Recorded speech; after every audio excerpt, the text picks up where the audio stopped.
I will be here.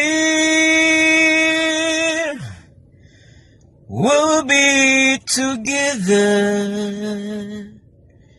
forever. 'Cause I will be here.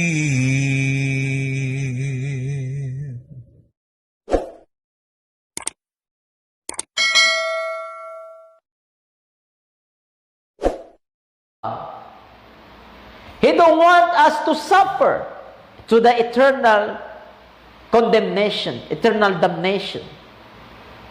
But rather, He said, for God so loved the world, that He gave His only begotten Son, that whosoever believeth on Him shall not perish, but to have, He said, to have an everlasting life. This is the goodness and the promise of God to His people, that He give His life.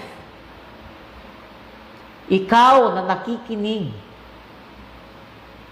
kung nais mo magtamo ng buhay na walang hanggan, God offer His own life to save you to this eternal condemnation. What you need to do is to obey through the Word of God, through repentance and baptism in Jesus' name. No? God, He don't want to suffer us to eternal condemnation. Kaya nga, pinapauna niya na ang kanyang mga salita para ang tao po ay hindi magsisi sa bandang huli. Baguhin na po natin yung paniniwala natin. No? Kasi ang kasabihan ng daigdig nito, ng mundong ito, nagsisisi sila sa bandang huli. Pero hindi po tama yun. No?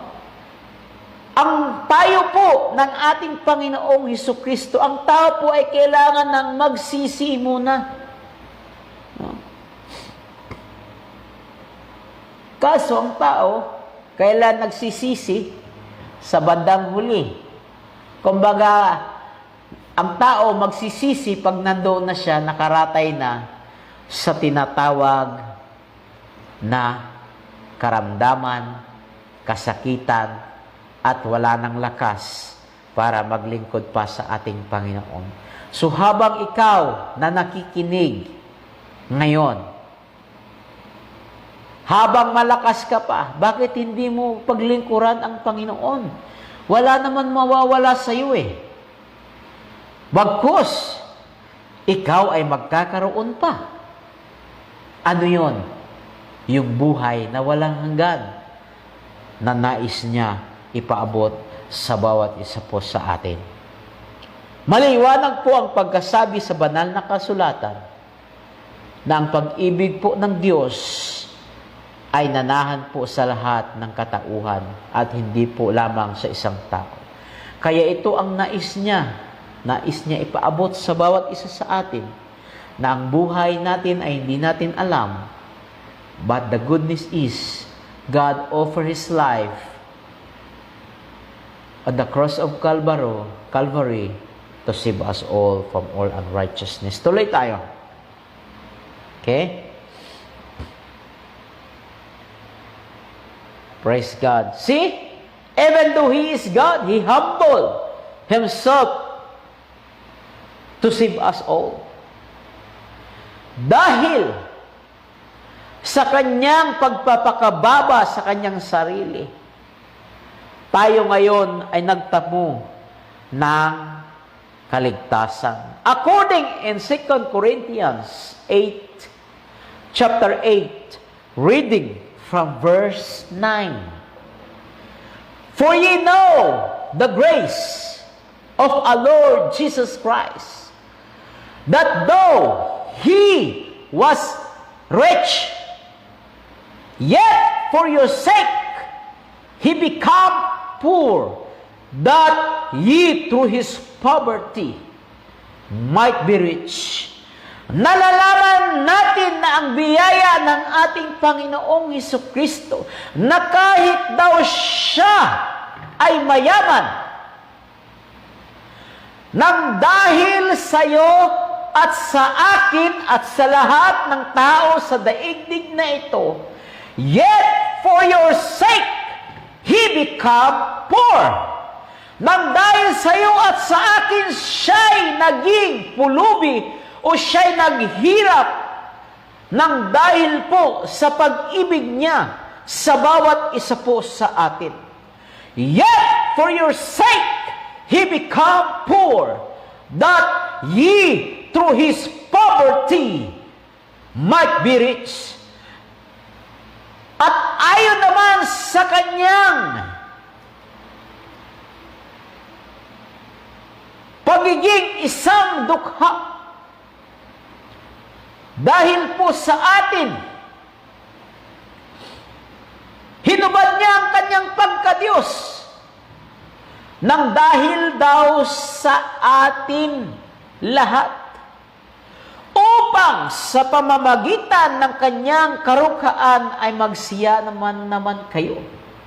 See, imagine, nang dahil sa kanyang pag-ibig sa atin, hinubad niya po yung kanyang pagka-Diyos at namuhay sa daigdig na ito at naghirap sa daigdig na ito upang maabot ng tao ang Diyos. See? Siya pa mismo ang gumawa ng kaparaanan para ang tao muli ay maabot ang Diyos. How amazing God it is! Na ayon naman sa karukhaan ng Diyos, dahil naman sa paghihirap ng Diyos doon sa krus ng Kalbaryo, tayo naman ay magsiyaman. Anong sinasabi niyang kayamanan dyan? Yung kayamanan na sinasabi niya dyan ay walang iba, kundi ang kaligtasan. Praise the Lord! Yan po ang nais ipaabot ng ating Panginoong Hesukristo. Ng kanyang biyaya at habag ay patuloy na riyan para abutin niya ang bawat isa sa atin. Ikaw na nakikinig sa salita ng ating Panginoon sa gabing ito, kung nais mo, praise God, na makamtan ang buhay na walang hanggan, kailangan po natin makasunod sa pinag-uutos po ng ating Panginoon. Ano yun? Ang kanya pong salita ay kailangan maganap sa bawat isa sa atin sa pamamagitan ng pagsisisi at bautismo sa pangalan ng ating Panginoong Hesukristo. But we are not going deeper about this lesson because there is another topic about the repentance and baptism in Jesus' name. We are going forward, mga kapatid. Okay? Praise God. According in Philippians chapter 2, reading from verse 8, and being found in a fashion as a man, He humbled Himself and become obedient unto death, even the death of the cross. Siya po ay palibhasa na sumpungan sa anyong tao, siya nagpakababa. Okay? Siya po'y nagpakababa sa kanyang sarili, naging masunurin hanggang sa kamatayan. Oo, sa kamatayan sa krus. Okay? Kung bakit siya po namatay doon sa krus ng Kalbaryo, dahil po upang ang bawat isa sa atin ay magtamo ng kaligtasan o buhay na walang hanggan. Ang sabi ng Matthew chapter 20, reading from verse 28, even as the Son of Man came not to be ministered unto, but to minister, to minister and to give His life a ransom for many. See? It is clear. Even as the Son of Man come, okay, not to minister unto, but to minister and to give His life a ransom of many. Praise God. Ang anak ng tao ay hindi naparito upang paglingkuran siya, kundi upang maglingkod at ibigay ang kanyang buhay pangtubos sa marami. Wow! Praise God! How amazing God it is! No?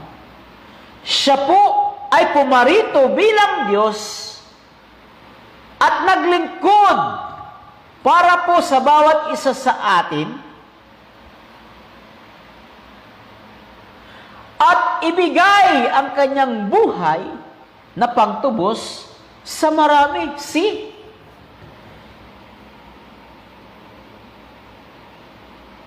Ayaw niya kasi na ang bawat isa sa atin ay mapapahamak doon sa walang hanggang kapahamakan sa impyerno.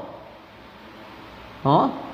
Kumbaga ang Diyos ay namamagitan para ang tao po ay manumbalik sa piling po ng Diyos. Oh. Ang tao po ay hindi po nais na siya'y mapahamak. Walang ama na nais mapahamak ang kanyang anak. Tayo bilang anak niya, ayaw niya na tayo po'y mapapahamak. Kaya nga, gumawa na siya ng kaparaanan para ang tao ay manumbalik. No, gumawa na siya ng way. Gumawa na siya ng paraan para ang tao ay makabalik sa piling ng kanyang ama. Walang ama na nais mapahamak ang kanyang anak.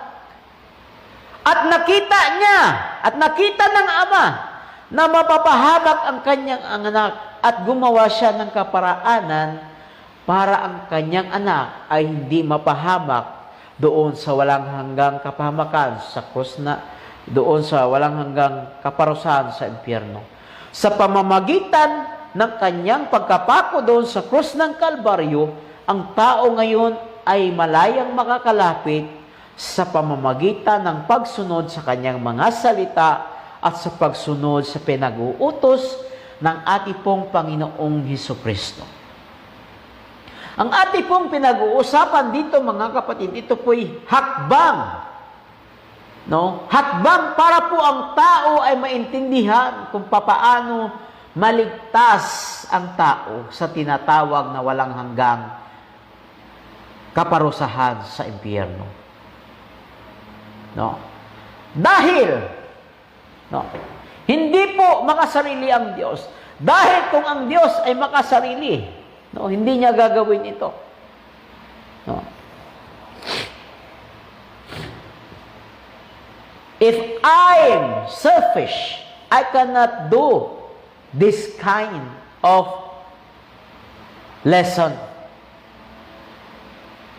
Kung ako po'y makasarili, mga kapatid ko, bakit ko panghihinayangan yung pagod ko? Sarap-sarap mahiga doon sa higaan ko. Makahilata ako doon. But because of the love of God, I'm doing this because of the love of God. I want to share His goodness. I want to share His mercy to everyone out there. Okay? That the love of God is still there. Na ang pag-ibig ng Diyos ay nandyan pa rin, nananatili at hinihintay ka niya. Naghihintay ang Diyos sa iyo. Kung kailan ka manunumbalik sa Kanya.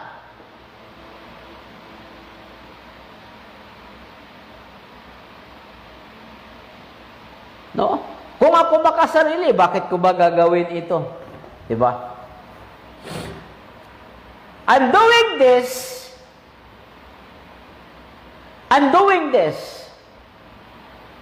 because God told me that we must to share His Word to all humankind. Okay? Because God wants to save all humankind. He don't want to suffer His children to the condemnation. That's why I'm doing this, because this is God's love. I'm doing this because this is the love of God. This is the goodness of God. That's why I'm doing this. I'm sharing His Word to every people. Because God loves every soul. He don't want to suffer every soul to the condemnation, to the eternal condemnation. That's why I'm sharing His Word to every people that they are willing, na sila'y willing na makinig sa salita ng ating Panginoon. If they are willing to listen the Word, I'm willing also to share the Word of God. Even though you are not willing to listen, I will do it. It is because of the love of God. No, sarap-sarap kaya matulog. Sarap-sarap maghilata doon at mag-Facebook. Ngunit nais ipabatid ng ating Panginoon, mga kapatid, mga kaibigan, sa aking mga kaibigan sa YouTube, aking mga kaibigan sa Facebook, no? Let us meditate the Word of God, mga kapatid. Let us meditate His Word. Even though we are busy so much. Actually, see, if we imagine, God give us 24/7. 24 hours a day. And sometimes, this is the time only that we can give to God, to listen His Word.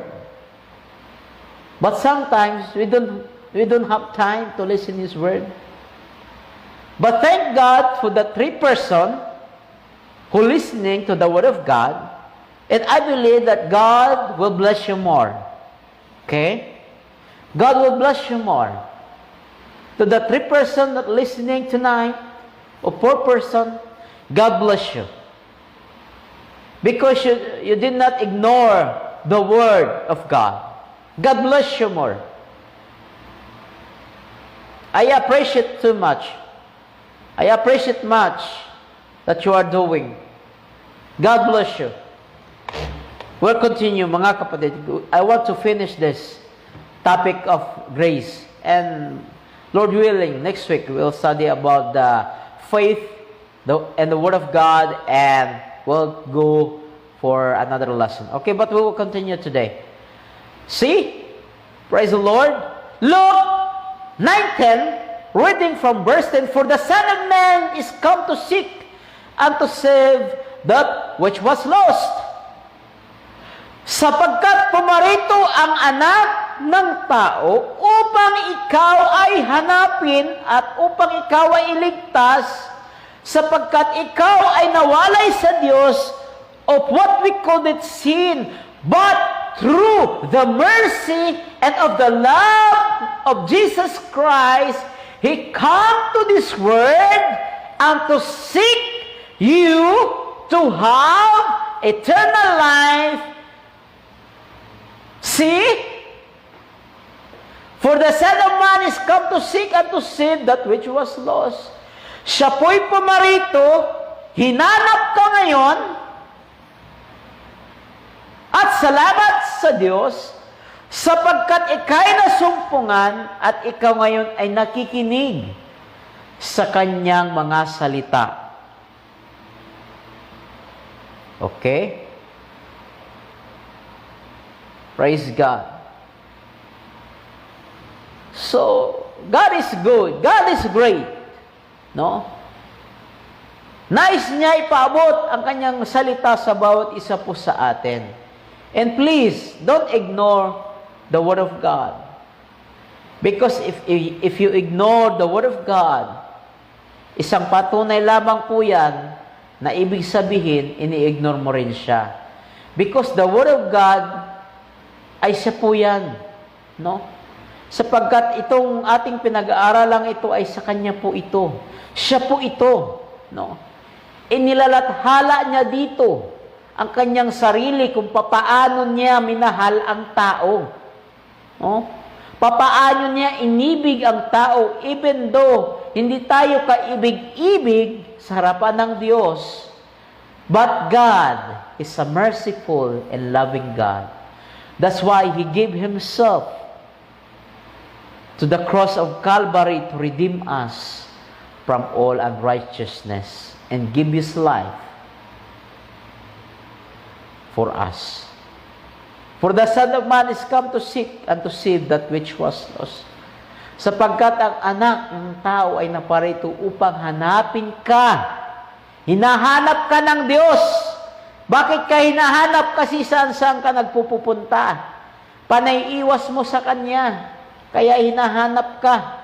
At salamat ngayon, nandiyan ka, natagpuan ka at nakikinig ka.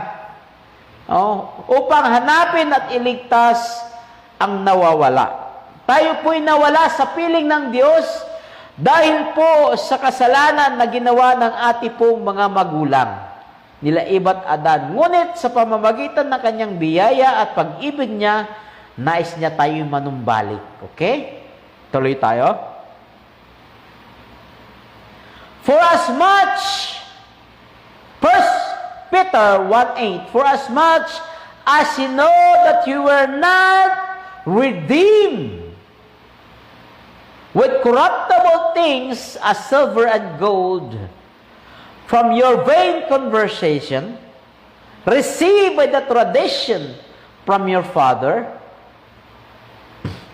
Okay? Na nalalaman niyo na tayo'y hindi tinubos ng mga bagay na nangasisira katulad ng ginto at pilak. Ngunit tayo po'y tinubos ng Diyos. Hindi po sa mga bagay na nasisira. Tayo po'y tinubos ng ating pong Panginoong Hesukristo sa Kanya mismong sariling dugo. Okay? Hindi po tayo binili ng Diyos sa mga basta-basta lamang bagay. Tayo po'y binili ng Diyos sa Kanya mismong sariling dugo. We redeem us through the blood of Jesus Christ. Okay? Tayo po'y tinubos ng dugo ng ating Panginoong Hesukristo. See? Kung wala po pagkatagas ng dugo ng ating Panginoong Hesukristo doon sa cross ng Kalbaryo, ang kaligtasan ito ay mawawalan ng kapuluhan. So, ang kaligtasan ito ay naganap nung ang tao po ay sumunod sa salita po ng ating Panginoon. Ang bawat nakikinig sa kanyang mga salita ay hindi po ito magiging walang kabuluhan, bagkus ito'y karagdagang pagpapala sa bawat isa po sa inyo na nakikinig sa kanyang salita at hindi binabaliwala ang kanyang mga salita. Amen? Praise God! Malapit na po tayo, isa na lang, malapit na. Tapusin lang po natin ito para matapos na po ang lesson ng grace. But with the precious blood of Christ as a lamb without blemish and without spot. So tayo po'y tinubos ng Panginoong Hesukristo sa sarili ng dugo na walang bahid at walang anumang halong karumihan. Praise God. So through the blood of Christ, He saved us That's why, according in Hebrews chapter 9, reading from verse 22, and almost all things by the law purged with blood. Without shedding of blood, there is no remission. Kung wala po pagkabuhos ng dugo ng ating Panginoong Hesukristo, ay wala pong kaligtasan ang tao. But because of the love and mercy of God, He shed His blood on the cross of Calvary. Praise God. To save us all from all unrighteousness. That's why Hebrews tells us, and almost all things by the law, purged with blood, and without shedding of blood, there is no remission. Dahil kung wala po pagkabuhos ng dugo ng ating Panginoong Hesukristo, wala pong kaligtasan ang bawat isa po sa atin. Praise God. Hallelujah. Thank you so much to the blood of the Lamb that is slain from the foundation of the Word. Praise God. Salamat po sa dugo ng ating Panginoong Hesukristo. Nang dahil po sa dugo ng ating Panginoong Hesukristo, tayo po ngayon ay nagkaroon ng kaligtasan. Ngunit ang kaligtasan ito ay mawawalan ng kabuluhan kung wala ang iyong pagsunod sa Kanya pong mga salita, mga kapatid ko. Ikaw na nakikinig ngayon sa gabing ito, pagbulay-bulayan mo ang Kanyang salita, at habang tayo'y nabubuhay pa, na wag sana maging huli ang lahat, bagkus ito'y simula ng ating pagkakilala sa Kanya pong mga salita. Ang Kanyang salita po ay nagliligtas sa bawat isa po sa atin. Ngayon, kung nais mo makasigurado na ika'y maligtas, nais mo makamtan ang buhay na walang hanggan, ano ang dapat mong gawin? Kailangan sundin mo ang inuutos at sinasabi sa banal na kasulatan, na ngailangan ang tao po'y magsisi at magpabautismo sa pangalan ng ating Panginoong Hesukristo. Naway hindi maging huli ang lahat, bagkus ito ang simula ng iyong pagsunod sa ating Panginoon. Naway naunawaan po ninyo ang nais ipaabot ng ating Panginoon sa gabing ito.